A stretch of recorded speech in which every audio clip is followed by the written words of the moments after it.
Hi everyone. So today we're going to be making crepes. I have already set up a few of these and we're going to go start to finish, but I just wanted to make sure that we had a little bit of everything in process so that we can then go back and I can show you how to do this hopefully in less than 15 minutes. That's the goal. So crepes are something that are very versatile. What I love about this, especially given our current kind of crisis, is that it's very easy to substitute ingredients. So the flour that I happen to have on hand is actually self-rising. That was a mistake of mine. I didn't realize that I accidentally bought that. I would generally use all-purpose, but it turns out you can use any kind of flour you want to make a crepe. Hey, bonus. So go ahead and feel free and comfortable to use gluten-free flour, anything like that. So this is 1 cup of flour going in here. I'm using a blender. There's absolutely no reason you have to use a blender. You can use a bowl and a whisk, but you actually thoroughly mix this, so there's no harm in using a blender. So next up, we got eggs. I need 3 eggs for this recipe. This is important. You don't want to substitute non-eggs because this is not a place for vegan chia seeds or something like that. The reason being is that eggs are the primary structure in crepes. So if you're not using eggs, they're going to fall apart and they're not going to hold together. This is why flour is more forgiving. You can use a variety of different flours, but you do not want to use a variety or some replacement for eggs. So 3 eggs going in. I'm gonna wash my hands very quickly and also check in. Hi, Deb, how are you doing?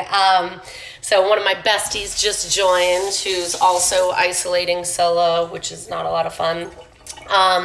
So feel free to remake this recipe after the fact or join in. All we have right now is a cup of flour and 3 eggs. We're making crepes. We're gonna add 1.5 cups of milk. Again, this is a place for substitution. I only had almond milk. Use any milk you want. And in fact, in a pinch, you can use water. So just because you don't have the correct flour or the correct milk around doesn't mean you can't make crepes. We also want to include salt. Salt is for flavor. Feel free to be a little bit more generous if the goal is to make a savory crepe in the end. I'm actually going to make a sweet crepe, but the base is typically the same. If you've ever eaten crepes in a restaurant or on a street in Paris, then you'll notice that it's often the same base and then they fill it with different things, whether you want it savory with things like ham and cheese and eggs, or if you want it sweet. In this case today, we're going to use Nutella and Kauai grown bananas. Okay, flour, eggs, salt. Up next, sugar. Guess what? I don't have sugar. No big deal. Use honey, use maple syrup. This is about a teaspoon of some sugar source going in.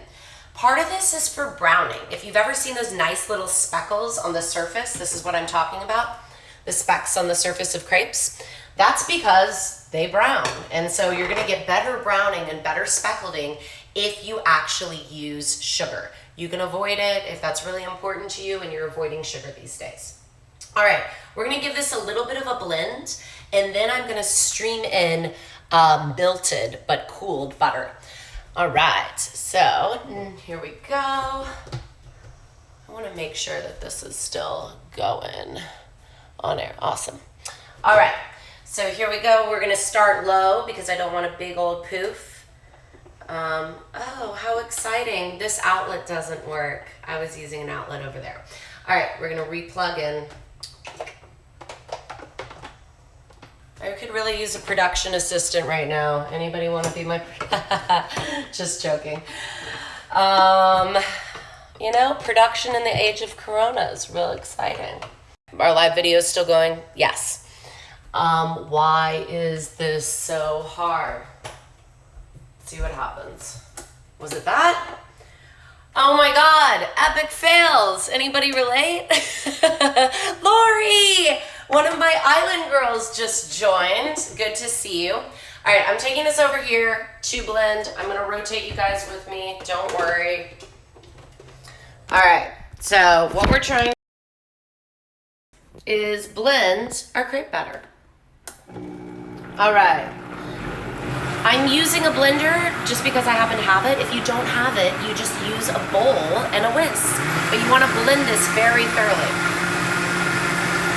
While this is running, I'm going to slowly stream in our butter. So I'm taking the lid off.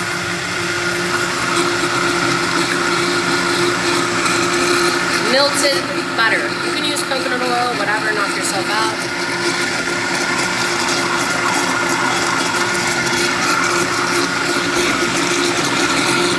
And just like that, voila, we have crepe batter. Okay, so now I'm taking you back over to the position that we were in before, and we're gonna talk about how to actually cook these suckers. Okay, so first things first, we wanna preheat our pans. I'm gonna go to a nice kind of medium heat. I'm using non-stick skillets. That is vital, guys. Good luck using anything else. Cast iron might work, but a stainless steel pan, you're really gonna struggle. You're gonna have a lot of sticking, or you're gonna end up having to essentially fry them, pan fry them, saute them in copious amounts of oil. The goal is really not to add a bunch of oil to your skillet. I'm gonna have 2 pans going because these cook relatively quickly, but at the same time, there's a little bit of dead time in between. It maybe takes like 30 seconds per side. So I like to just do one, start the other one, go back and flip, return to the other and flip as well. This is the best way to pound out lots of crepes for a crowd, but there's no reason you need to have 2 pans going. It doesn't matter what size pan you use. This is an 8-inch skillet, kind of what I consider like an egg pan. This is 10-inch, and that's gonna give you more like what you expect in a dinner-sized crepe. You can go up to 12-inch, of course, but it is actually easier to make smaller crepes, okay? So I have some crepe batter right here that has rested. Supposedly it's really vital, and you'll hear a lot of chefs say that it's so important to rest your crepe batter. I don't really think it's that important. I haven't noticed a significant difference, but it does seem to kind of hold together slightly better. So if you can wait 30 minutes before cooking your crepe batter, you're gonna have better results. So why not? But if you're rushed, just like anything else, and you just want to eat now, there's no reason you can't start cooking your crepes immediately. Okay, so everything is in the wrist. I'm going to show you what I'm going to do before I put my batter in, but basically I'm going to tilt my pan, pour a little batter in, and then swirl it. You can certainly swirl it up in midair, but the point is not side to side rotation. We're trying to get this in a circle. Ready? Show you what I mean. All right, so take a little bit of batter, pool it into one side of the pan, and then immediately begin swirling. You know what, guys? I didn't let my pan preheat enough. The way I can tell this is that it did not begin to immediately set. So this is a fail. It's not the end of the world. We might still be able to recover it, but it should start cooking immediately. All right, so this pan, I'm gonna wait until I really feel heat radiating back. In the meantime, I might as well prep some of my filling. So we're gonna end up using Nutella. We're also going to use some of these really cute apple bananas. These are local bananas here in Kauai, which is where I'm going to be waiting out the rest of Corona. Would love to hear what you guys like to fill your crepes with, what you ended up using, things like that. Please chime in if you have any questions right now, meaning what would I do if I wanted to use mushrooms, and I'll walk you through that. Okay, I'm starting to feel a little heat radiating back from this pan.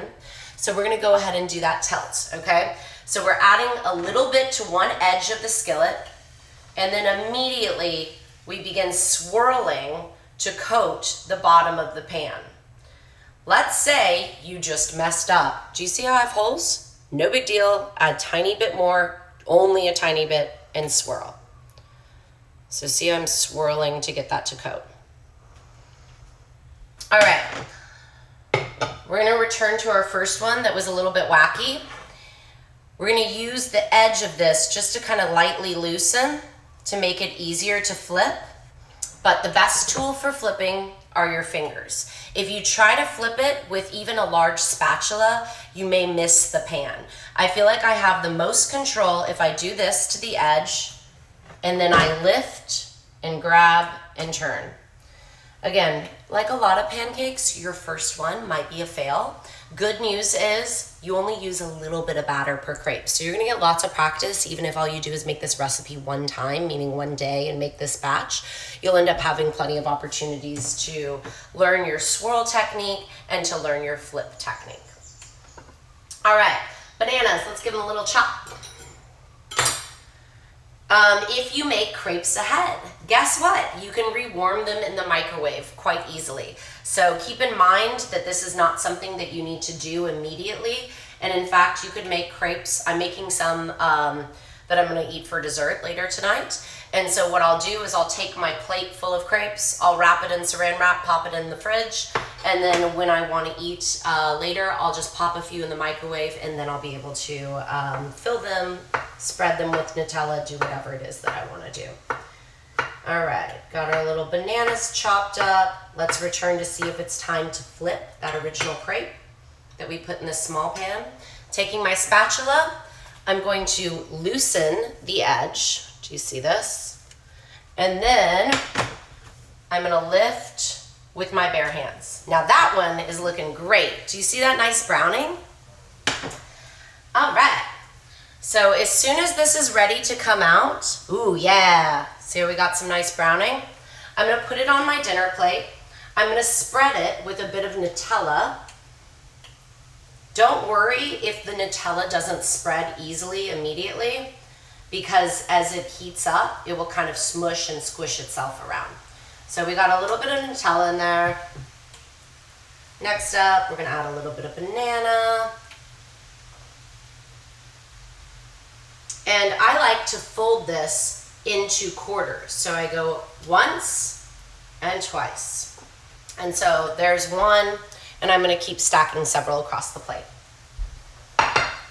All right, we're returning to this first pan.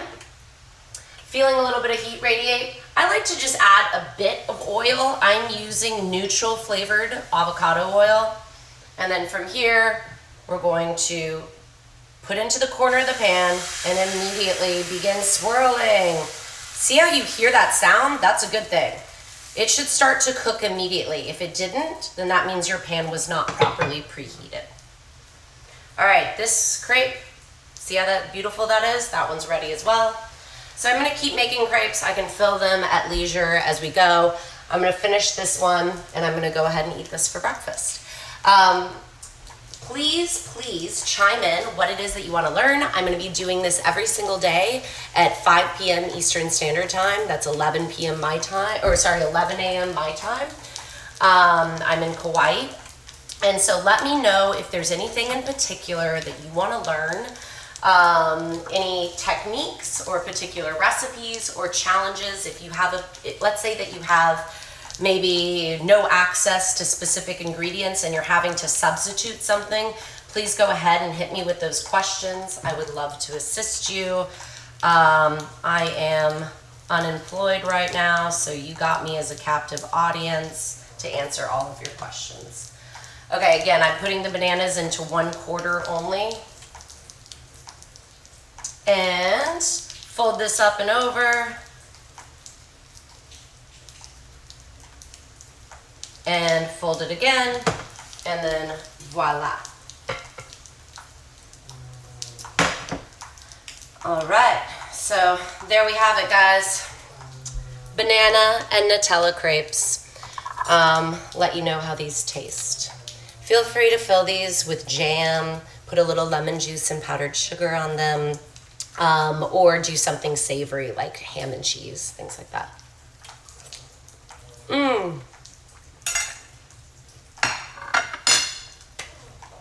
All right, recipe will be at celestible.com. I will also go ahead and repost this, I think, to my Instagram as long as it's less than 15 minutes and I can make it work online. All right, so good to see you guys. Thank you so much for your time. Let me know if you have questions. Bye.